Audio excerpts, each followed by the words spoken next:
a second-year student at the University of Montana studying piano performance, and I'm going to talk to you today a little bit about playing piano in a big band and the role of the piano in a big band. So I've kind of split that into two main categories. We're going to talk about voicings and really basic voicing construction, and then we'll also talk a little bit about reading piano charts in the context of a big band. So I'm going to give you a really basic crash course in establishing a good foundation for building voicings on the piano. It can be really intimidating to start doing this, especially if you have a similar background to me and you're primarily a classical pianist. You've been sort of roped into jazz band. This can be a really intimidating thing to start doing. But the basics of it is actually pretty simple, and you can apply a lot of the knowledge that you have from your classical studies to doing this.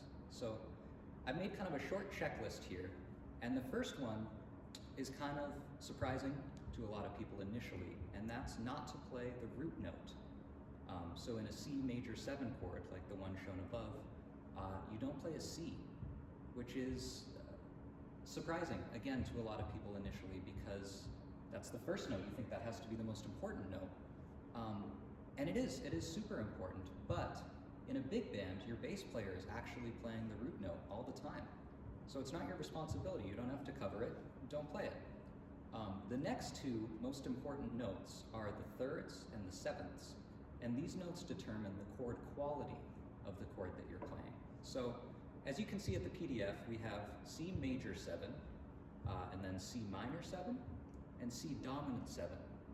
And these are the three chord qualities that you're going to encounter 95% of the time. You know, there's augmented chords and diminished chords and, you know, scale extensions, but we don't really have time to get into that. So this is a good place to start. So in a C major 7 chord, which sounds like this, the third is major, and the seventh is major.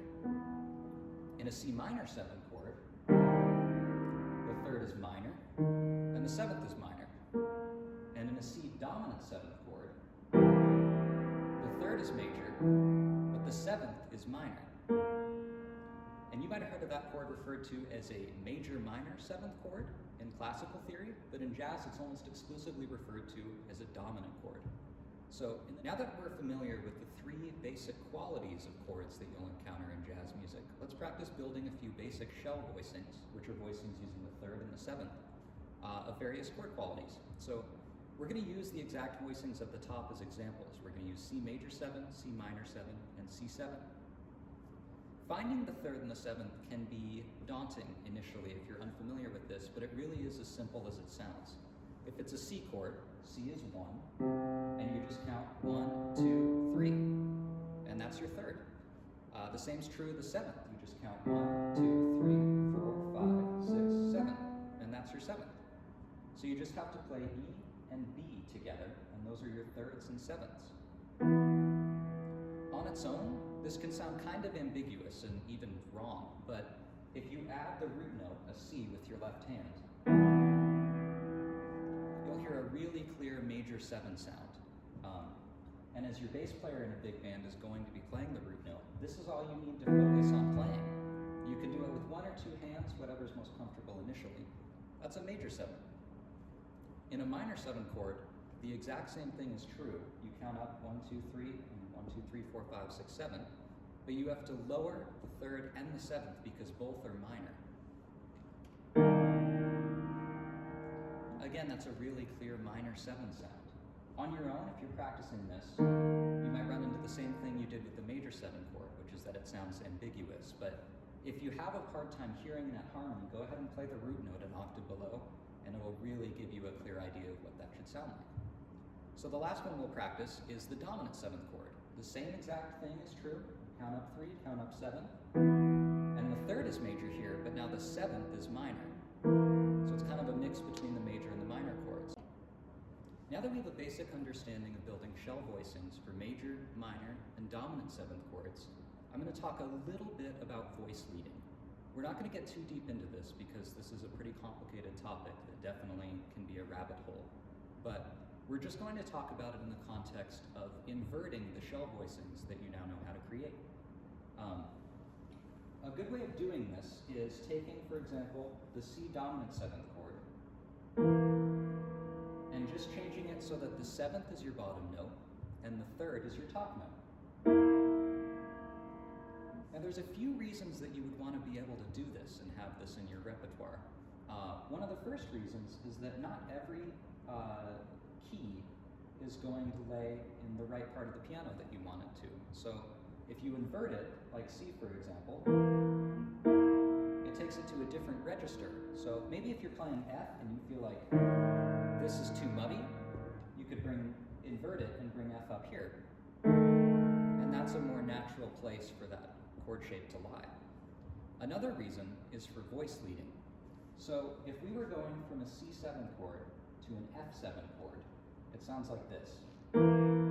And I'll play the roots so you can hear it. And that's fine and perfectly functional, but if you invert your C7 chord from the 3rd and the 7th to the 7th and the 3rd, and then you play F7 as is, both notes move by half steps and create smooth voice leading. Hear how much less jumpy that is than the first example?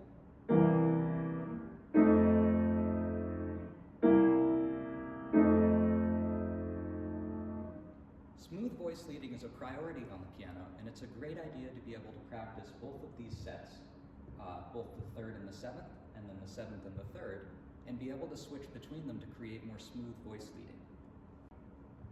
Now that we have an understanding of constructing basic shell voicings, and we've practiced inverting them, the next step, if this comes easy to you or you have experience doing this, is to add color tones in the right hand.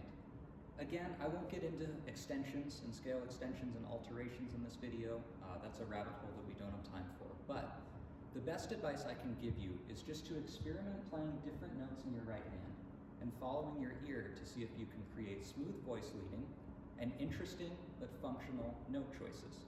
So some examples of what this could sound like are or.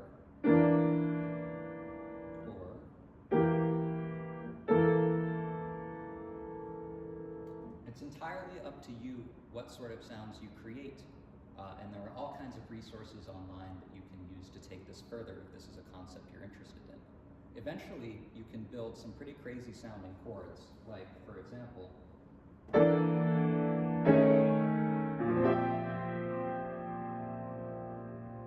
and while that sounds and looks like a lot, the basis for what I'm doing there is what you've just learned. So now you should have a pretty good foundation of building basic shell voicings, inverting those shell voicings, and potentially adding color tones in your right hand. Now that we have a basic understanding of building voicings, I'd like to move on to our second topic today, which is playing piano in a big band, and specifically reading piano charts in the context of a big band. As a pianist, your role is often double what most instruments have. You have to outline and define the harmony, and then oftentimes you'll also be called upon to play specific solo lines where the whole band might cut out and it's just you alone. This can be kind of overwhelming, especially to a predominantly classical pianist, because so much more is required than simply reading the music on the page. However, there are some good habits that you can develop early to make this process much less daunting and to actually have fun playing music in a big band. The next few videos will deal with scanning through a chart. This is a really important skill, and not something that many classical pianists will have developed already. As soon as you get your music, it's really important to flip through and look for things that may be potentially difficult or confusing. The first one we'll talk about is solo moments.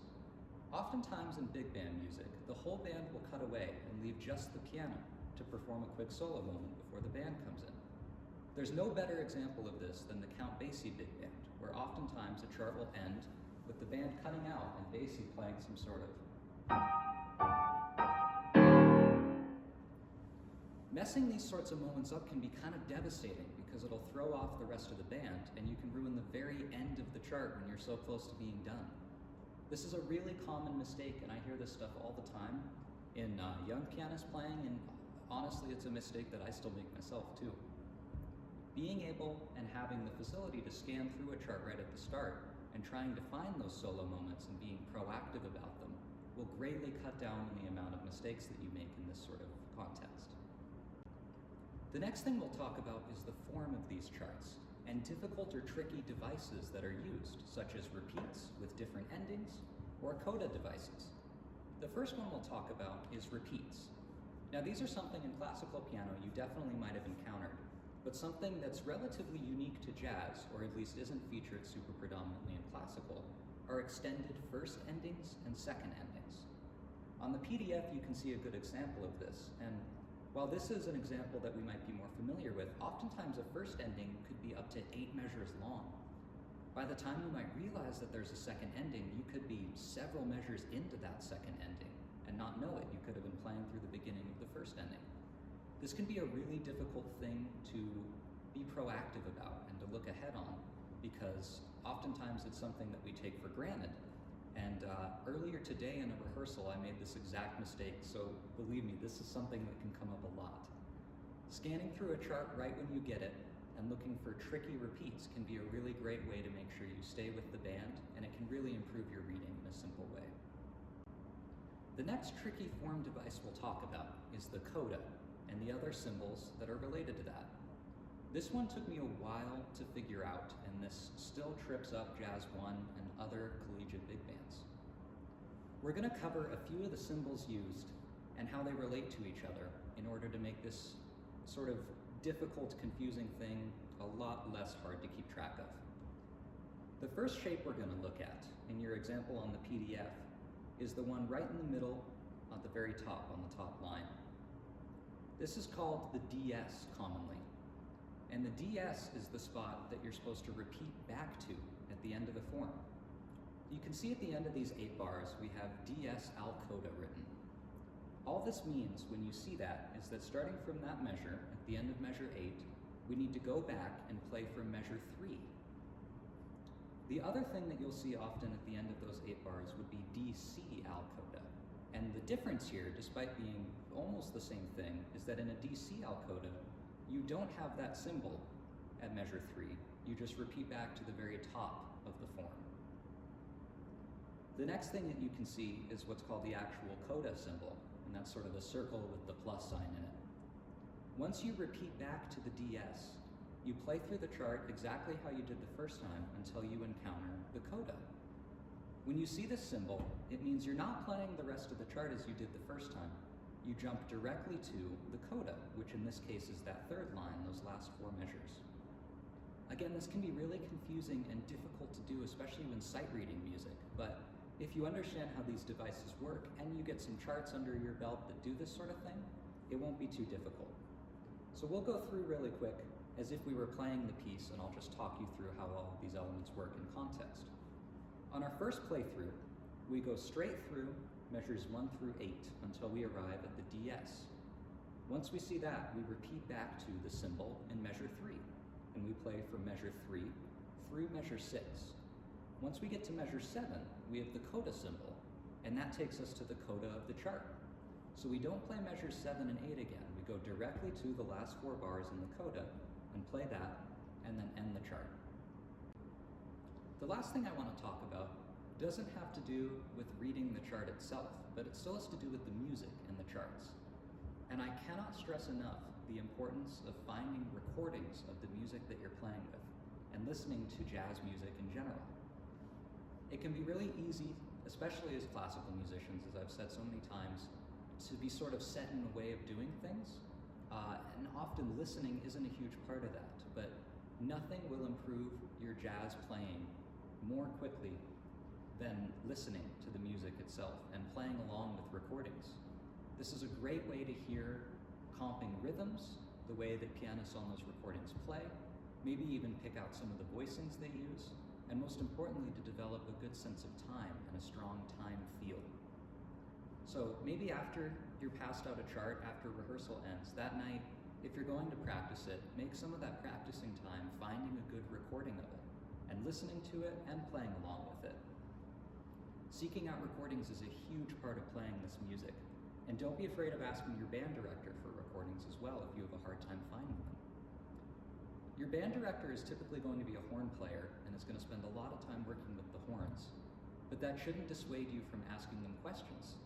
They're there to help you, and they have all kinds of information that can help improve your piano playing, improve your reading, and improve your overall musicianship.